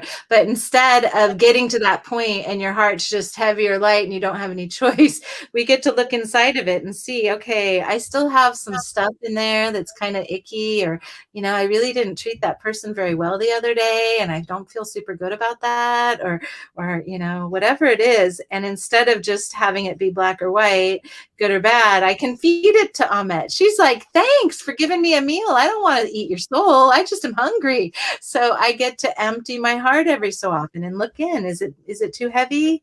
Is my heart weighed down? Then I can feed it to Amet, and then she's not going to gobble me up at the end. So anyway, that's what the body of work is all about, is looking at that, so that when I do pass through those veils, whenever that's going to be, whether it's in an hour, in a day, a month, a year, hopefully 30 years from now, I'd like to be 80. I just dated myself. Then I'm living that good life, right? And again, not based on what anybody else is telling me I should or shouldn't be doing, but what is truly within my own integrity and my own ethical understanding of what it is to be a human being. So anyway, I found, I'm just going to say that we when Brighthawk and I were doing your meditations, what happened was Indigo would put her meditations for these different parts of her course now called the Gifts of Ma'at. And we would listen to them, and then we would try to put music and sound effects, and Brighthawk's a musician and I'm the engineer, and we're trying to put things together. But of course, you have to listen at least once, but we listen like 15 times or probably more than that. And anyway, so the first time you kind of go through it yourself, and really the second, third, fourth time for me, you go through it again, and I would say that for me, that it was a gift. It really was a gift that I had I don't want to say power, but that's what it kind of feels like. The power to say what is good is what I want to be, who I want to be, and how I want to be in the world. That no one else was defining that for me. That I was defining that. And I think that's what really felt special. I would just jump in and add that we are so hard on ourselves, most of us. And I feel like the first time I did the exercise, I perceived all the intercessors as judges, and I was so hard on myself. And then I'm like, whoa, I'm writing this script, Woo! Okay, let's try it again. Mm-hmm. And this whole thing of realizing the process of bringing the process to light. I love how you very gently guided so that each person could make it their own. And that's really a gift as a teacher, I think it was Voltaire that said, the greatest gift you can give another is not to reveal to them your gifts, but to reveal to them their own gifts. And I love how you do that. It's one of the things I love about you. You do it really, really well. And I just props to you on that one. And the other thing I'd like to just jump in and say, just you've said it so many times and so beautifully, is especially for folks who are new to anything around the Egyptian mysteries. I would say in a nutshell, it's about this. This is where it registered for me. It's your personal relationship. And so, just like my mother would call on the energy of St. Anthony whenever she would lose something, she would light a candle, especially if it was something big and she couldn't figure it out. She would pray to St. Anthony. And it's like that was her archetype for her. I lost it, trying to call it back to me, help me out here. And it worked for her because she believed it worked. I think that's part of it. And for me, I felt like when I first started to understand the energies of Sekhmet, the energies of Thoth, the energies of Ma'at, it was, again, there's this, you could use the word archetypal. It's like, gee, I didn't know Thoth was the person I was calling on every time I was studying for a test or in the middle of an exam going, okay, man, give me the answers. But that's the energy you're tapping, and it's kind of fun to know they have names. And so, I felt like I learned about fierce love when I started tapping into the energy of Sekhmet and feeling these gifts of lay down your burdens. Lay down your burdens. I can take care of that for you. Yeah. I can eat up that googly goo goo. That's exactly how Eve feels. Eve was saying, interesting that many spiritual paths have sin eaters of some type that take our heaviness, so that really resonates as a better understanding of the positive implications. That's fantastic, Eve. Yeah, I to even be able to, I grew up in a Catholic home, Catholic church.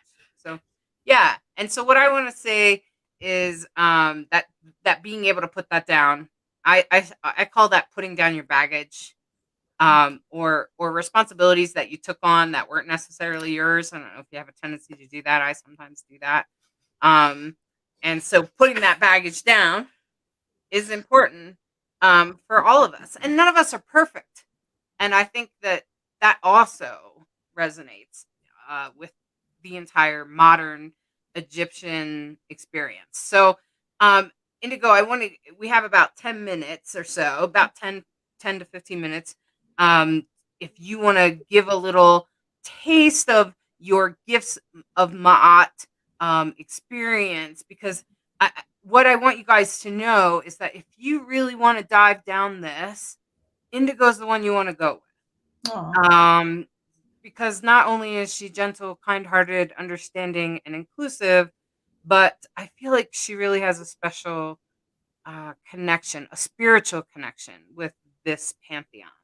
So, so that's why I want to offer you a moment, Indigo, to maybe just kind of tell us about the logistics of the gifts of Amat. What is it? It's how many? Class. It's a class, right? It's 8 classes actually that goes through the whole series of the experience. And I don't even want to call it a class. It's an experience because I'm guiding you through your own inner experience. And yes, I say words and I guide along the way, and I get you to envision, to activate your imagination in a way where you can see or feel or know things.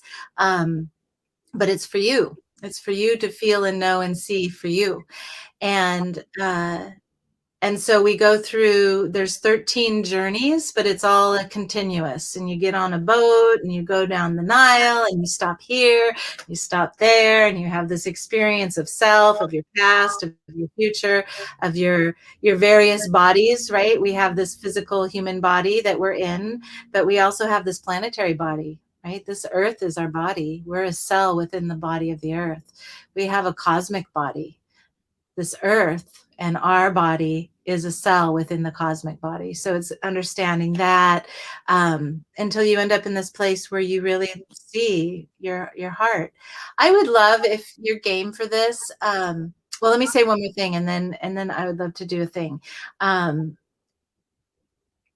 It's called the Egyptian Mysteries. Right.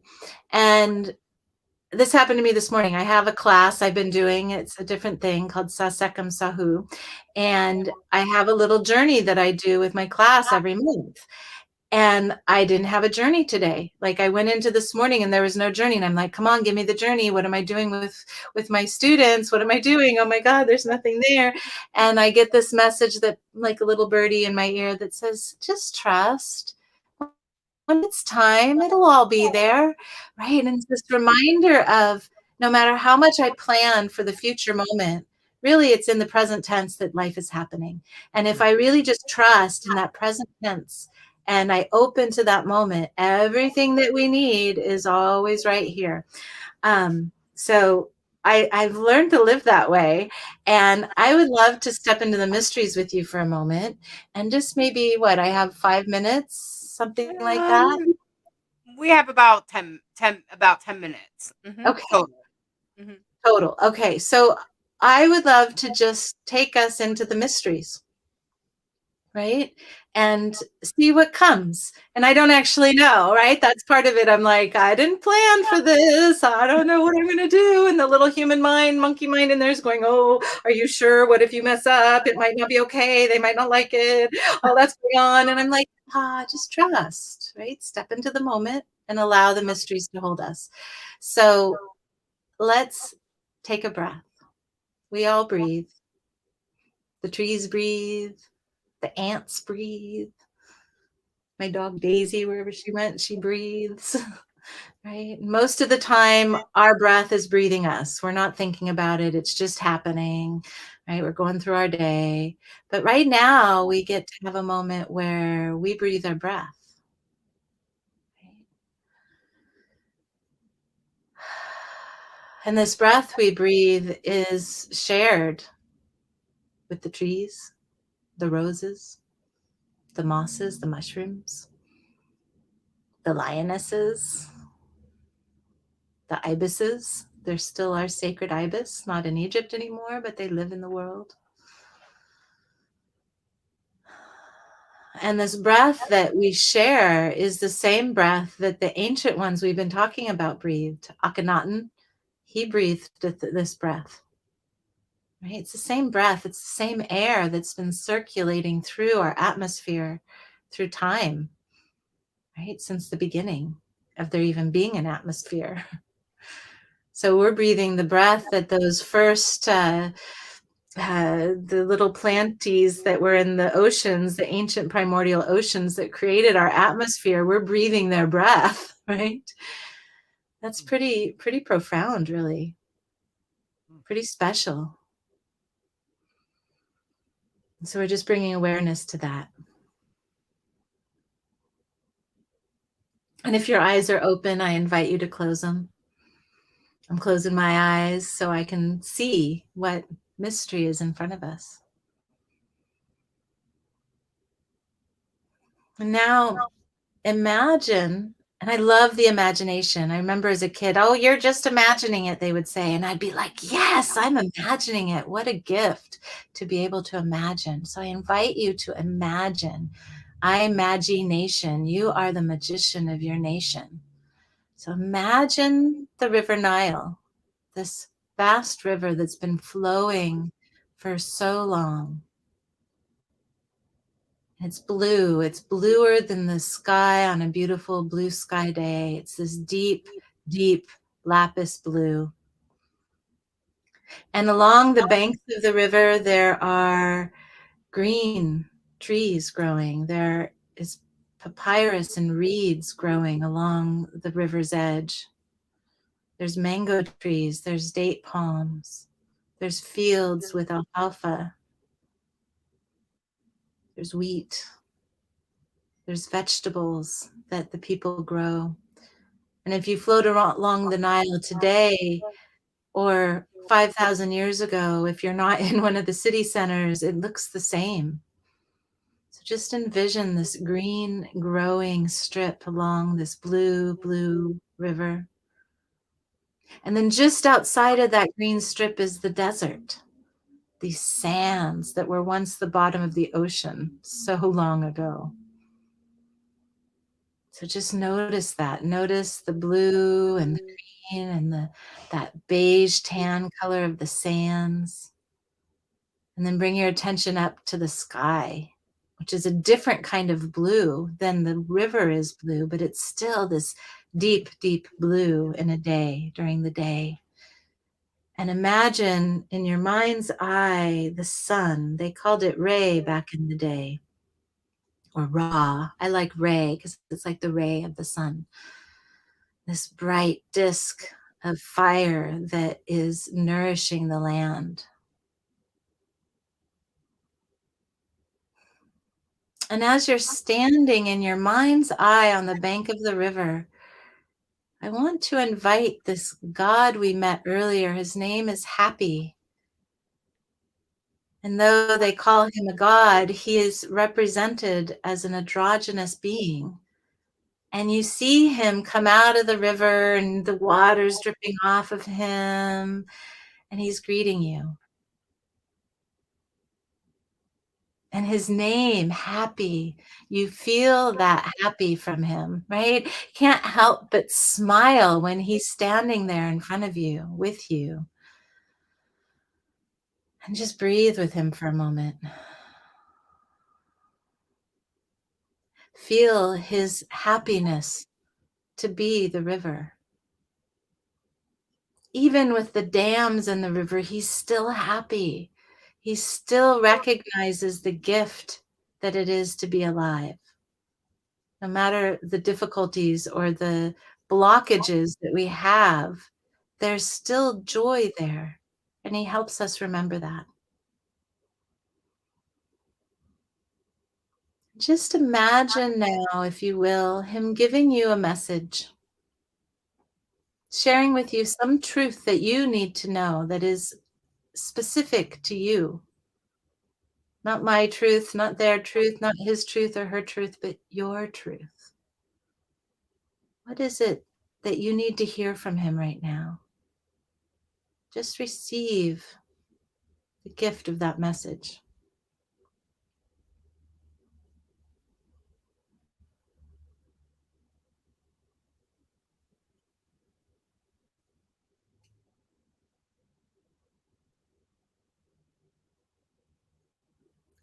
And with his cold, dripping hands from the river, he draws a heart on your chest, helping you remember your heart center. That beautiful, sacred, holy of holy ways that is you within you. And as he brings your attention to your heart center, take a deep breath into your heart center.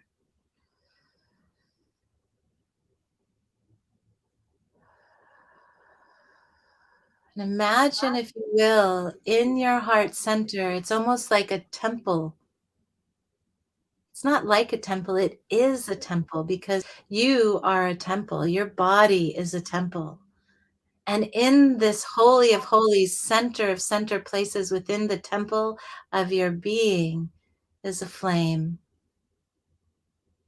Maybe you feel it, the warmth that animates you. Maybe you see the flicker of a candle. Maybe you feel this sun burning inside of you, this brilliant, bright disk. However it is for you is right and good.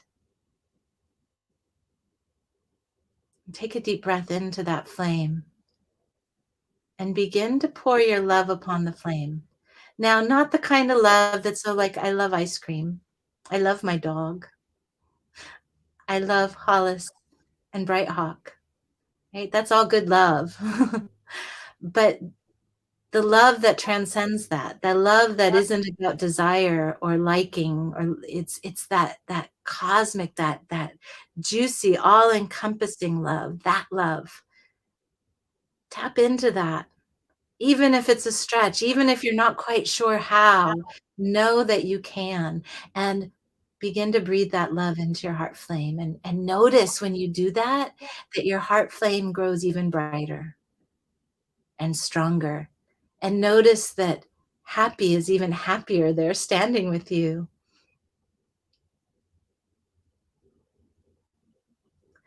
And feel that love, that transcendent love, traveling through every cell and molecule in your body, to the tips of your toes, to the tip of your nose, to the top and bottom and side and front and back, and all through you, carrying that love, carrying that light that you are. Just notice what that feels like to connect into yourself in this way, as a holy being, a sacred being, a uniquely special being upon the planet. And bring your attention now to the planet itself, this earth that nourishes us, this earth that holds us. And allow your awareness to begin to sink through the layers of the earth. There's the top layer where we all are, wherever we are. And as we go down that topmost layer, we get to a layer that's of the bedrock. It's pretty solid, it's dense, of minerals, rocks. And as we sink through that layer with our awareness, it begins to heat up, and that mineral layer, the dense layer, begins to melt into the molten layer. And easily, somehow, we're able to sink through that very thick, deep layer of the Earth's blood, is how I like to think of it, until we arrive in the heart center of the planet. Because the planet is a holy temple as well. And when we arrive in that center point of the planet, we're all connected. We're all in the same place at the same time. We're connected to the ancestors who walked upon this earth once before, or slithered, or flew, whatever, kind of being they were. We're connected to all the animals that are here now, all the plants, the mushrooms. We're connected to each other with all our differences, with all our similarities. And in the center heart place of the earth, we're connected to the wisdom and the vitality of this planet, this biosphere, this greater planetary body that we are all a part of. Just feel that wisdom and vitality. Feel that connection. Feel the unity, the similarities, and the diversities, all at the same time. And bring that now up with you. Whatever it is that you've experienced in this center point, bring it up through the layers, through the molten layer, through the dense bedrock layer, through that top layer, up into your heart center. So it mixes and it mingles with your love. So now in your heart center, in this holy of holies, temples of your being, there's the wisdom and vitality of the earth, and there's your transcendent love.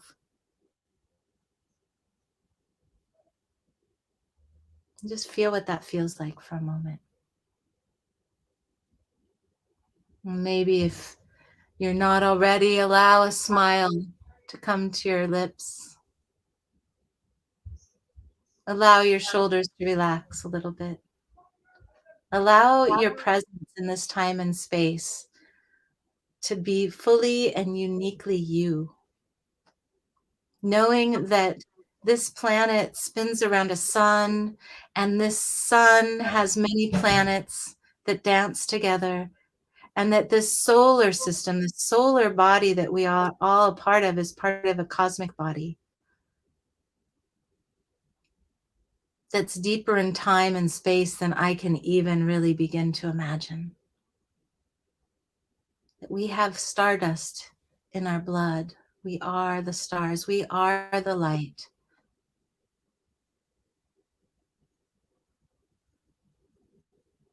And again, bring your attention to your imagination of this place standing upon the Nile, of this beautiful being, Happy, the river deity, who touched your heart center so beautifully. It's time for him to jump back into the water before he dries out. And it's time for us to come back into this time and place together. So take one more deep breath into your heart center, feeling the earth under you, feeling the love moving through you. And when you're ready, open your eyes and feel the gratitude for the gift of this life. There's a lot of hardship. There's a lot of struggle that we've moved through. I know I have. I'm sure you have. But still, there's a gratitude that we can feel for the opportunity to experience. So thank you, both of you, Hollis and Bright Hawk, for inviting me to share this time with you. I'm deeply humbled and grateful. Thank you so much. What a sweet journey. I'm so glad you all got to experience just what we can do in 5 minutes together. Yeah. So good. So good. So beautiful. And I want to recognize Vasile. I assume I'm saying your name right. There, it's okay, whatever your language is. We'll do our best to understand you. Okay, my friend? Doesn't matter. We love you just the way you are. That's why you're here at Rainbow Soul, because we love you just the way you are. And Eve wants to tell you that that was a beautiful journey. So, thanks to the mysteries. And Cricket, I know you wrote something, but something's not showing up. So I just want to let you know, Cricket, it's coming up blank for some weird reason. So anyway, I want to say thank you, because I thought Happy was a great deity to bring in, and that they, for me, a little touch of the Nile. I actually could imagine the water in my heart, and that's really special for me. So because I've been struggling with some heart things. So, and in that, I want to do a quick reading for everybody watching this show right now, for everybody that's part of the show, and that everybody that is watching the replay of the show, regardless of how you come across this. If you're in this part of the show, you are meant to not only experience that journey, but to also receive a reading from the Love is Love. Whatever resonates with you, I encourage you to take it with you, and whatever doesn't, well, you could just leave it behind. That's the beauty of this. Yeah. And so I'm going to do a little reading from this collaborative deck. Each piece of art is done by an LGBTQ artist. And this is a very special deck. And I did like a past, present, future reading, just so you know. In the past, this talks about what we could. This is the Devil card. Okay, which if you're familiar with tarot, next week, by the way, we're talking about tarot with Cricket, and the Devil card is all about our sins and even the things that tempt us, that we know, you shouldn't have another cookie, or you shouldn't have another drink, or that cigarette, or whatever it is, or go to bed with that person. um that's what this is a reminder of. And it's interesting because we just talked about this as well in the gifts of Ma'at, like being able to put that down. And even now, like kind of leaving stuff behind and letting things go. And so that's what this card is all about, especially in its placement in the past. It used to be part of who we are, but it is no longer. And that's the Devil card. And the current card, which remind us of where we are today, is this card, which is the Moon card, which is a beautiful piece of art too, right? I gotta make sure I move it the right way, the mirroring. And the Moon card is such a beautiful piece of art, but this reminds us of our magic, the magic that we all have within us. Each one of us is magic in our own way, and however we tap into that, whether we go with the Egyptian pantheon or choose your own way, or maybe you're a mixture of everything, or maybe you're into something else. Whatever that is, this card is to remind you of your own magic that you carry with you today. And in the future, you may have some choices to make. I know many of us are having to make choices that feel really impactful, right? Like the vaccine and going to social events, and there's all kinds of choices we're having to make. And this is about taking those choices seriously. This is an androgynous being that is both masculine and feminine, to weigh both sides. And that's what the cards are telling us today. Not only were we tempted in the past, and maybe there were some things that we screwed up, and that's okay to let that go because it's in the past, and to recognize your magic as it is today. Hold your magic, hold the power of your magic in your hand, like that goddess with her staff, and allow the moon or the magic of whatever entities you're working with to come through you and carry you into the world. And as you step into the future, be aware that you may have some choices to make, and to take those choices seriously, and to weigh both sides, to look at both sides before you choose. Choice is actually more important than you might think. So, my friends, I hope that the reading does something for you, or that the journey from our precious indigo, and our discussion today with me and Bright Hawk, that you have enjoyed Rainbow Soul. We are grateful that you watched. Welcome. I'm so glad you made it, Sandy. It's okay that you were late. It's okay. You can watch the replay. Share it with your friends. Please share it on your page. Spread the word. Follow us on YouTube and Facebook and just about anywhere you can watch a live broadcast. So, my friends, today we hail from Rainbow Soul. Remember, you are a perfect, imperfect reflection of the universe, and you are imperfectly perfect just the way you are. Thank you for coming today, Indigo. Thank you. Thank you for having me. Bye. Thank you so much.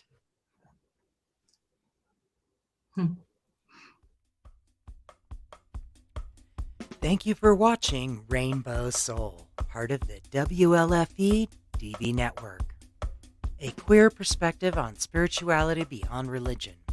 We appreciate you sharing the show on your timeline. Follow us on social media of your choice, and join our Facebook group, Rainbow Soul.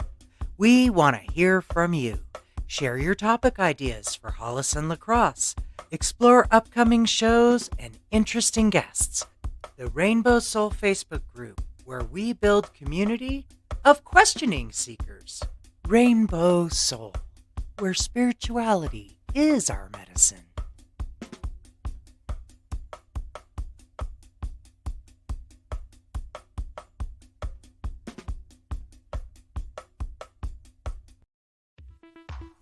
WLFE Digital Broadcast Network is on TV.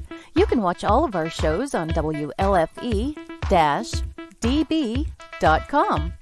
Check out our channels: Paranormal View for all of your paranormal type shows, LGBTQ Friends for all of our LGBTQ shows, Variety Unlimited for all other shows. It runs 24/7 right on WLFE-DB.com. You'll even catch the lives, all in one place. Never miss an episode, past or future. WLFE-DB.com, where our shows are your shows. Search for your favorite shows like Where's My Sage, Inside the Drag Closet, Across the Pond, Everything Yet Nothing, Paratalk Radio, Step into the Paranormal, The Creepy Parlor, Just Cindy, and more. Now you won't miss an episode. Remember, follow Facebook Live and YouTube Live. Make sure you subscribe and follow your favorite WLFE-DB radio shows. You can find our shows where you listen to your favorite podcasts, like Spotify, Amazon Music, iHeartRadio, and more. WLFE-DB Radio is looking for podcasts to join our family. You don't have to fit any strict genre. We're a plethora of shows. If you're looking to jump on a growing network, then contact us at WLFEDBradio@gmail.com. Wow, Amazon Music just got a whole lot better. Your favorite shows from WLFE-DB Radio can now be found there. Yes, we are on Amazon Music, found under podcasts. Download the app, find podcasts, and search all of your favorite shows. Shows like Where's My Sage, Across the Pond, Everything Yet Nothing, Skeptical Help Bar, The Creepy Parlor, Just Cindy, and much more. Now you don't have to miss an episode ever. Amazon Music is WLFE-DB radiofied.